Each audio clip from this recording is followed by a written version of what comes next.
लक्ष्मीबाई, पेशवा की सेना हार गई। यह अच्छा ही हुआ। अब पेशवा की आंखें खुलेंगी। रघुनाथ, अपनी सेना को तैयार होने की आज्ञा दो। रोज ग्वालियर का किला नहीं ले सकेगा। तो लक्ष्मीबाई बोलती है, पेशवा की सेना हार गई, यह अच्छा हुआ। अब तो पेशवा की आंखें खुलेंगी। जो विलासिता में डूबा हुआ था, अब तो वो उसे क्या होगा, पछतावा होगा। रघुनाथ, अपनी सेना को तुम क्या करो, तैयार करने की आज्ञा दो। और रोज जो है अब ग्वालियर का किला नहीं ले सकता, हम उन्हें रोकेंगे या उसे रोकेंगे। रघुनाथ राव, मैं जानता हूँ वह कभी नहीं ले सकेगा। मैं अभी सेना को कूच के लिए तैयार करता हूँ। तो रघुनाथ बोलता है, मैं जानता हूँ वह हमारे किसको, ग्वालियर के किले को नहीं ले सकेगा। और अब मैं क्या करता हूँ, सेना को युद्ध के लिए तैयार करता हूँ। लक्ष्मीबाई, और जूही तुम भी जाओ सहसा बाहर देखकर, लेकिन ठहरो, शायद सेनापति तात्या इधर आ रहे हैं। लक्ष्मीबाई बोलती, जूही तुम भी जाओ सहसा, यानी अचानक जो है बाहर देखकर बोलते हैं कि ठहरो, लेकिन ठहरो, शायद सेनापति तात्या इधर आ रहे हैं। जूही बाहर देखकर, जी हाँ, ये तो सरदार तात्या ही हैं, तात्या का प्रवेश।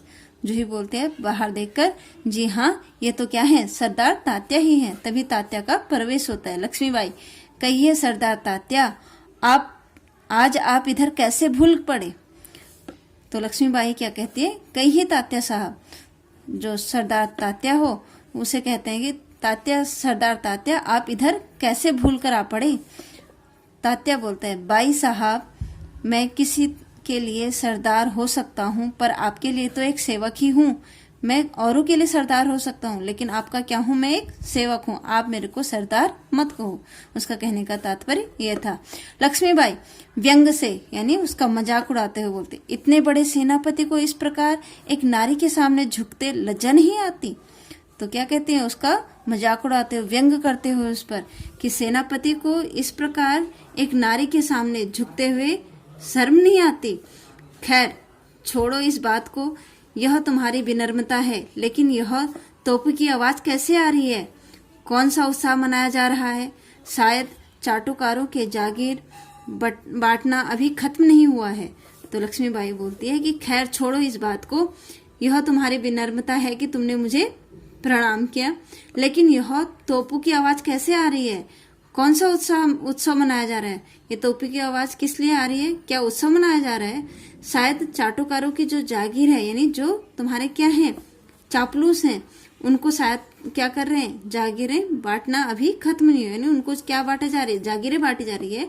इस प्रकार का कार्यक्रम अभी खत्म नहीं हुआ। मुझे तो यही लगता है कि ये जो तोपों की आवाज आ रही है वो इसीलिए आ रही है। तात्या, बाई साहब, आपको हमें लज्जित करने का पूरा अधिकार है, हम इसी योग्य हैं, लेकिन जो कुछ हो रहा है वह आप जानती ही हैं। तात्या बोलते हैं, भाई साहब, आप इस प्रकार से जो हमें लज्जित कर रहे हो, आपको पूरा अधिकार है, क्योंकि हमने इस प्रकार की गलती की है कि जिससे कि आप हमें लज्जित कर सकते हो या हमें अपमानित कर सकते हो, हम इसी के योग्य भी हैं। लेकिन जो कुछ भी हो रहा है वह आप जानते ही हैं। लक्ष्मीबाई, शायद ब्रह्म भोज के उपलक्ष्य में ये तोपें चल रही हैं। श्रीखंड और लड्डुओं के लिए घी शक्कर की कमी तो नहीं पड़ी। तो फिर व्यंग करती हैं कि लगता है कि ब्रह्म भोज के उपलक्ष्य में ये तोपें चलाई जा रही हैं, क्योंकि वहां क्या हो रहा था, रोज जो था वो ग्वालियर की तरफ आ रहा था, तो तोपों की क्या हो रही थी, वहां आवाजें हो रही थी युद्ध के मैदान में। तो वो कहते हैं कि उसका मजाक उड़ाते हो कि शायद तुम क्या कर रहे हो, ब्रह्म भोज की तैयारी कर रहे हो, यह बहुत बड़ा भोज हो रहा है या उत्सव हो रहा है, जिसमें कि श्रीखंड और लड्डुओं के लिए जो है शक्कर की कमी हो गई है।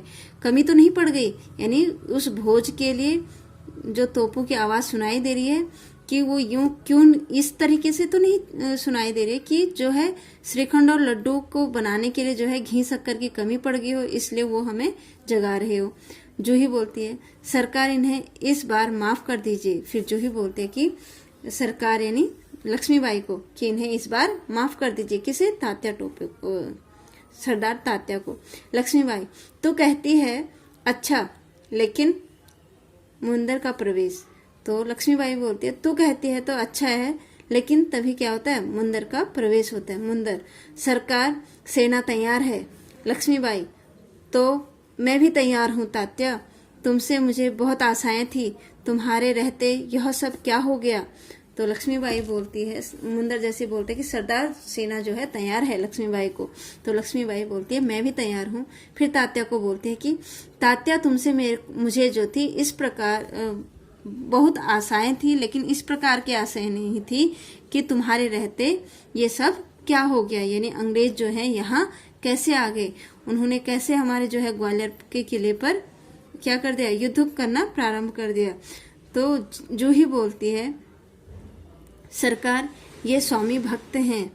कहते हैं कि सरकार ये क्या है, स्वामी भक्त हैं। लक्ष्मीबाई, लेकिन आज हमें देशभक्तों की आवश्यकता है, हमें स्वामी भक्तों की आवश्यकता नहीं, हमें तो देशभक्तों की आवश्यकता है। खैर अब भी कुछ नहीं बिगड़ा, अब भी बहुत कुछ किया जा सकता है तात्या, इसीलिए तो आया हूँ बाई साहब, आज जो कहेंगी मैं वही करूँगा। तात्या बोलता कि आप जो कहोगे मैं वही करूँगा। लक्ष्मीबाई, तो जाओ तलवार संभाल लो, नुपुरों की झंकार के स्थान पर तोपों का गर्जन होने दो, भूल जाओ राग रंग, याद रखो हमें स्वराज्य लेना है, हमें रणभूमि में मौत से जूझना है। तो लक्ष्मीबाई बोलती है तो जाओ, अगर तुम्हें मेरा कहना मानना ही है तो जाओ तलवार उठा लो, और जो तुम विलासिता के जीवन में विलासिता की ओर जा रहे थे, यानी कि नाच गान देख रहे थे, उन नुपुर का अर्थ है यहाँ पे पैरों के पायल से, तो उसकी झनकार को छोड़ दो, उसको सुनना छोड़ दो, और क्या करो तोपों की गर्जना को सुनो, और भूल जाओ कि तुम विलासिता में हो और तुम अपने स्वराज्य को लेने के लिए रणभूमि में मौत से भी जूझ उठो। तात्या, महारानी आपकी जय हो, मैं युद्ध के लिए तैयार होकर आया हूँ। तो बोलते महारानी आपकी जय हो, मैं तो युद्ध के लिए पहले से ही तैयार होके आया हूँ। लक्ष्मीबाई, जानती हूँ, लेकिन सेनापति इस बार यह याद रखना कि यदि दुर्भाग्य से विजय न मिल सकी तो तुम्हें सेना और सामग्री दोनों को दुश्मन के घेरे से निकाल कर ले जाना है। तो लक्ष्मीबाई बोलती मैं जानती हूँ सेनापति, लेकिन यह भी जानती हूँ कि इस बार अगर दुर्भाग्य से, यानी हमारा दुर्भाग्य रहा तो हमें विजय नहीं भी मिले, तो तुम्हें क्या करना है, सेना और सेना की सामग्री दोनों को ही दुश्मन के घेरे से निकालकर लेकर आना है। तात्या, ऐसा ही होगा। लक्ष्मीबाई, तात्या मेरा मन कहता है कि यह मेरे जीवन का अंतिम युद्ध है, जीत हो या हार मुझे किसी बात की चिंता नहीं, चिंता केवल इस बात की है कि हमारी वीरता कलंकित न होने पाए। तो लक्ष्मीबाई बोलती है तात्या से, तात्या मेरा मन कहता है, यानी मेरा मन ये कह रहा है कि मेरे जीवन का ये क्या है, अंतिम युद्ध है, चाहे जीत हो या मेरी हार हो, मुझे किसी बात की चिंता नहीं है। चिंता केवल एक बात की है कि जो हमारी वीरता है, मेरी जो वीरता है वो कलंकित ना हो, यानी मैं जो है अंग्रेजों के हाथ ना जाऊं, तो ऐसी कलंकित ना हो। तात्या, बाई साहब वीरता आपको पाकर धन्य है। तो बोलते कि लक्ष्मीबाई साहब आपको वीरता पाकर क्या है, धन्य है, आप तो क्या हो, वीर हो, आपके रहते कलंक हमारी छाया को भी नहीं छू सकता, और आपके रहते तो कलंक तो लग ही नहीं सकता। आज्ञा दीजिए, प्रणाम। और बोलते हैं कि आप हमें आज्ञा दीजिए, और उन्हें प्रणाम करता है। लक्ष्मीबाई, प्रणाम तात्या, मैं सीधी युद्ध भूमि में जा रही हूँ, देर न लगाना। तात्या चला जाता है। तो लक्ष्मीबाई बोलते हैं कि प्रणाम तात्या, मैं जो है युद्ध भूमि में जा रही हूँ, और तुम देर मत करना और तुरंत ही युद्ध भूमि में सेना को लेकर आ जाना। मुंदर, सरकार आज मैं बराबर आपके साथ रहूंगी। मुंदर बोलती है कि महारानी लक्ष्मीबाई से, सरकार मैं तो आज बराबर आपके साथ रहूंगी, युद्ध में साथ ही रहूंगी। जूही बोलती है और मैं तोपखाना संभालूंगी। और मैं क्या संभालूंगी, तोपखाने को संभालूंगी। लक्ष्मीबाई, और हम सब मिलकर या तो स्वराज्य प्राप्त करके रहेंगे या स्वराज्य की नींव का पत्थर बनेंगे। हर हर महादेव।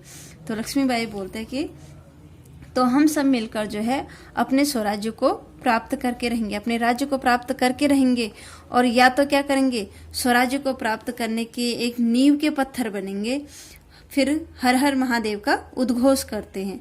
सभी मिलकर यह उद्घोष करती हैं। प्रकाश धुंधलाने लगता है, धीरे धीरे शांति छा जाती है, प्रकाश फिर उभरने लगता है और पृष्ठभूमि में गीता पाठ के स्वर उभरते हैं। अब क्या होता है, रंगमंच में ये सब नाटक हो रहा था, तो तभी क्या होता है, हर हर महादेव के उद्घोष सुनाई देते हैं, आवाजें सुनाई देती हैं और धीरे धीरे जो होते हैं शांति छा जाती है वहां पे और फिर प्रकाश उभरने लगता है। फिर गीता के जो पाठ है, हमारा जो गीता ग्रंथ है, उसके पाठ पृष्ठभूमि की यानी उसके अंदर की जो पृष्ठभूमि है उसका पाठ का स्वर सुनाई देता है। तो यहाँ पे जो है नाटक ये खत्म होता है और हमारा पाठ भी यहाँ समाप्त होता है। धन्यवाद।